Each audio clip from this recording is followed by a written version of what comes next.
এক্সামে এসে থাকা একটি গুরুত্বপূর্ণ কোশ্চেন।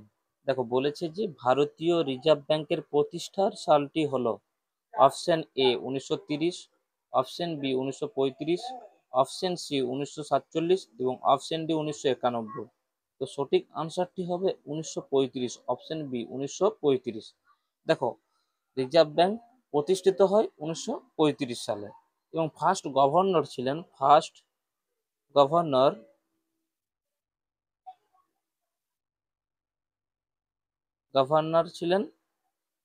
স্যার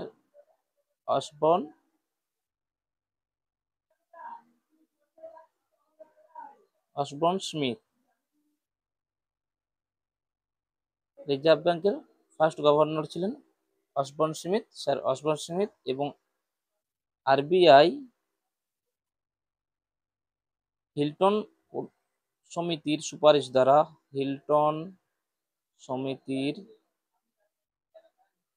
সুপারিশ দ্বারা